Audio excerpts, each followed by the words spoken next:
right.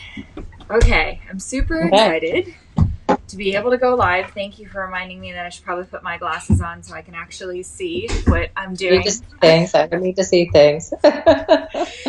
So we were talking about like the new year and planning and all of that. And so one of the fun things to think about when planning for your business, there's obviously like the growth of the business. But one of the reasons that this is so meaningful for me to have you on as a guest, and by the way, difference makers and Starfish community, if you don't know who I'm speaking to, not only is it right there on the text, but it is Laurel Holland, who is life coach extraordinaire, so much more than that, accomplished author. Now you have this amazing journal.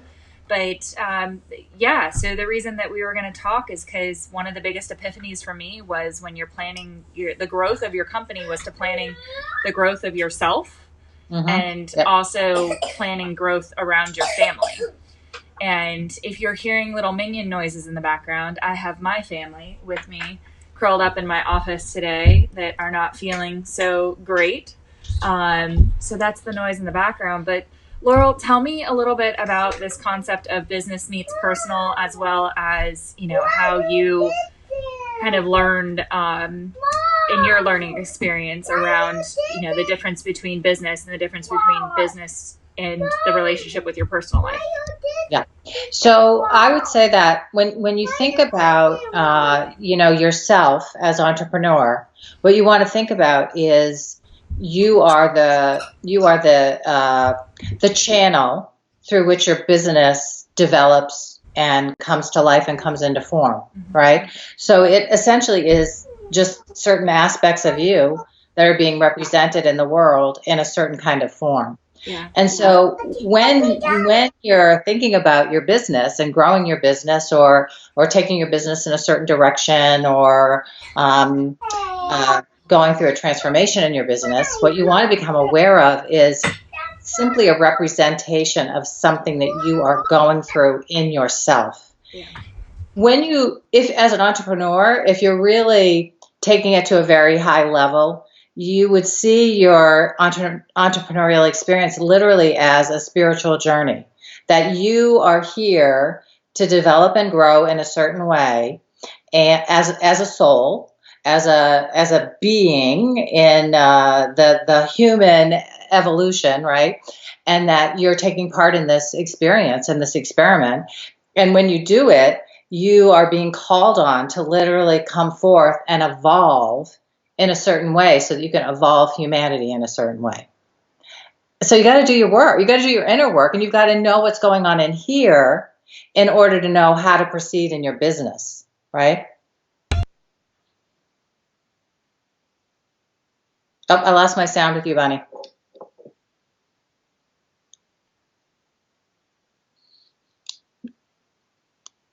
Lost my sound.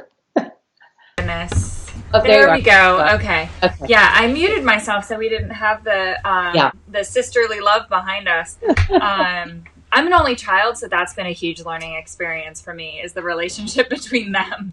And I know we've talked about the fact that it's an evolution as a business owner. It's an evolution as a human. For me, in my life, it's an evolution as a wife and a partner. And then also now as a mom. And obviously that's ever changing, because raising an 8-year-old was different than a 7-year-old, and the second one is different than the first one.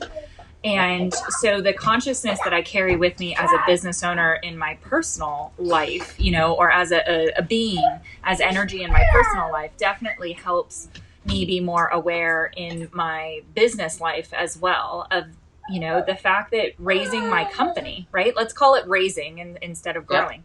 So raising my company last year is going to look different than what it is to raise my company this year. And it's a relationship of who I am as a mom today and who this other being that I'm interacting with as, my child is today. But it's the same thing as a business, in the environment, in the community, the economics. I mean, there are just so many factors. It's just not as simple as, well, let's beat the numbers from last year, because, that could be accurate, that could not be accurate, or success could look like something completely different. And this idea of constantly having like an inner window to be able to say, as I go on this journey, you know, how is this impacting me? Or how is this, you know, good for me? And what I've learned is that what's good for me is oftentimes good for my best clients, even if that means saying no to not my best clients. And that was a huge learning curve for me, was, you know, essentially saying no meant financial repercussions for my family. Right. But, you know, and we went through this, you went through this together with me in 2017. Now it's almost 3 years that I had Victoria. Next week she'll be 3. Wow. And, you know, going from being on a plane 32 weeks out of the year and then just saying no, like that was great. And that was a chapter of my life. But, you know, where business meets personal, which is what we're talking about, is we have to realize what's good for the entire holistic picture. And that's not necessarily what's just best for the business. I've seen so many business owners, and I know you have too, and I've been there, where you feed yourself to the business. You're like, here's what's best for the business, so just take from me. Right. And you end up just kind of losing yourself. So what is some homework that we can do in January, since we're starting with the planning and with this awareness, right? So even before the planning, like with the awareness, what's some homework that we can do that, and Stacey Thomas is with us. I can see the comments. I know you can't, Laurel, because you're on Skype. Yeah. Does she have a question? Stacey, do you have a question out there? Pop a question, and if you have a question. Yeah. And I'll let you know if it comes up. But as you know, Stacey and other starfish are working on their awareness and then into planning for January and for 2020. What is some homework that we can be doing? Yeah. So you absolutely need to take time to reflect on last year. And you need to take time to reflect on what didn't work in your business and what also drained your energy. So when you're looking at what didn't work in your business and what drained your energy, they're probably pretty linked together. And they're also things that are only going to drain your business and drain yourself going forward. So there are places where you definitely want to say, I need to either move that out of my hands or move that out of my business, right? Because always the business, what's come before is kind of like the push to get you onto the path need to go on next. So it's never a straight line. It's a winding curve, always. Yeah. So to think it's a straight line is where we get messed up, right? That's kind of that old school thinking, which is not the age that we're living in anymore. We've changed ages. So like the industrial ages, we're moving out. We've gone from that. And all the things that worked and the strategies that worked in that way aren't going to work anymore. So part of it is us being able to evolve in ourselves. And when you acknowledge what's being pushed from within and what's not working and what you want more of, that's the indication of how you're supposed to be evolving your business. And it's going to be risk taking. So like when you said, you know, 3 years ago, when you made the leap of saying, I'm not going to run my business that way anymore. I'm not going to get on a plane. I had to give up some business to do that. That's taking a risk. You have to trust that your business will evolve in other areas and you can get on that path of going there so that you can let go of what's not working anymore, what's draining you, or it doesn't fit into your life anymore. Yeah.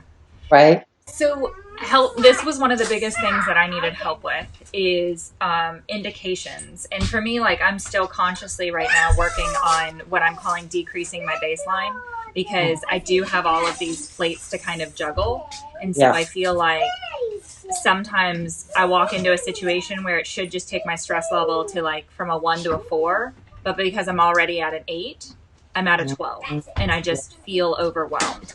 Right. And so that's one of my indicators that I'm looking at is like when I'm interacting on a daily basis, not on a daily, but the compound effect of everything is what does my baseline look like? Because if my baseline's constantly at a 7 or 8 and I'm anxious and I'm stressed, then obviously the environment that I'm functioning in is not optimal and not working for me. Right. The other, some of the other things that I needed help with was learning, some other awareness factors other than my P&L in business that was saying this is working for you or this is not working for you. So what are some other things for business owners that personally and maybe even professionally that indicate the health of the business and indicate the health of how you're doing?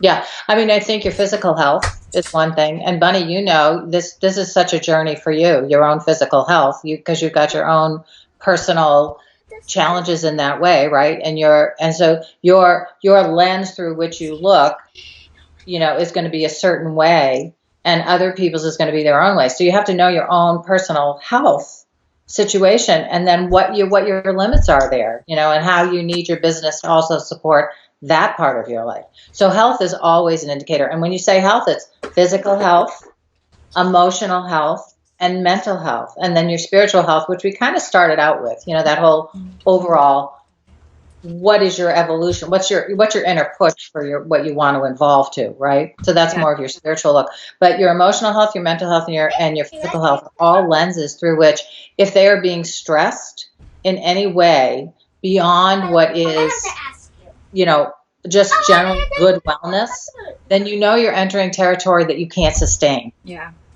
And when you can't sustain, then you're setting yourself up for failure in the long haul. Yeah. So part of this is being able to, you know, really be honest with yourself. And I think, you know, that's great that you were talking about, you know, that idea of being at a stress level of 8 and then adding 4 more. And now you're beyond that zone and you're in overwhelm. And a lot of people don't now today, because we're so used to living with high levels of stress, we're not even aware what is a good baseline to be working with. Yeah. So you got to learn the right baseline. I mean, if you don't know what's a good stress baseline, your stress should feel like a positive stress. And a positive stress feels like, oh, I feel this inner push and inner anxiety that's calling me to do something that I actually want to do. Yeah. When it's make a change. Right. When it's an unhealthy stress, it's, oh my God, what am I going to do? How am I going to manage this? How can I get myself out of this mess? It's all like negative oriented thinking. Positive stress, which we want and we need, is forward, evolutionary. Oh, yay, I want to do more of this, or, oh gosh, I need to figure this one out. And it's with a good energy. It's with an energy of growth and excitement versus confusion and overwhelm.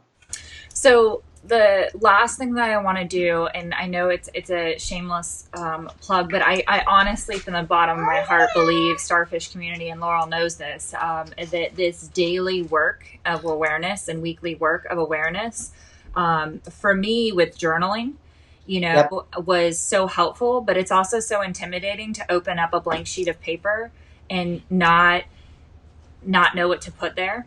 Or, you know, I spent years trying to figure out how to safely open Pandora's box, you know, because it was just kind of like, well, if you're going to go there, like, I don't want to go all the way there. So like, where do I even start at that point?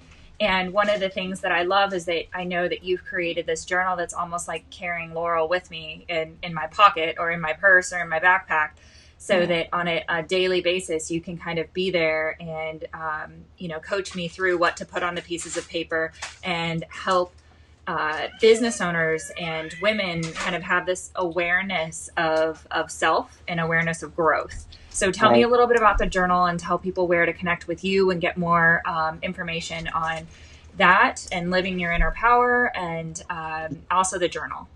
Yeah, thanks, Bunny. I appreciate that. So my website is liveyourinnerpower.com, and everything about my work and my coaching is all there. The journal access is there. The sales for the journal is there. It's available on Amazon, but it's more expensive through Amazon than it is through my website right now. So you know, that's the best avenue right now. Now, the journal is I think it's an absolutely revolutionary tool, because it's a tool that is not only asking you and prompting you questions that are really important for your own personal and complete self-evolution, but it's also guiding you to learn 8 practices that will replace a lot of the habits that have been conditioned into us that don't serve us anymore. Yeah. And so a lot of the times we spend a lot of time trying to change habits and patterns that we're in that aren't working. And a lot of times unsuccessfully, because we're not actually developing other habits that actually work for what we need. And so that's really what the journal is for. It's really about helping you kind of relax into, your deeper inner truth, the impulses, the natural impulses you have of how you want to grow and how you want to evolve, and to do the work of looking at your old story, which is really what your life is built on right now. Sure. And then hopefully gently helping you create the new story that's going to be your new foundation that can create your life forward. Because what we really need to do is create a present foundation that will build our future. Our past foundation is building our future right now. And so whatever troubles, whatever negative stories, whatever traumas and burdens you carry are the things that are interrupting your ability to really create forward. So we have to look at that. We can't just disregard it. So Stacy's saying, wow. And then she asked you to say the website again. So you're getting like a ton of hearts on this side. And thanks. So that's awesome. LiveYourInnerPower.com. And we'll pop in there and put it in. Okay. The link. Okay. I have so much love for you. Thanks for inviting me to share in your group today. I love your group. I love your work, Bunny. You know how much I love just what you're putting out into the world. Makes me so happy. Yes, and there's no one else that I would have felt as comfortable, sharing this nonsense that's going on than you. And you have an amazing, beautiful family and grandkids. For those of you who can't tell, Laurel's a grandmother. I know she doesn't look like it, but she is, and she's amazing. So love, love, love to you. Thank you. And for anybody else, if you have any comments, questions, pop them in here and we'll get them answered. Yes. Laurel's in the Difference Makers community, which is great. And then if there's comments that come up through YouTube, I'll send them your way as well. So thank you so much for making the world a better place, for being here. Thank you for doing what you do, and safe travels next week. Thank you so much. All right. Bye, Laurel. So much love. Bye.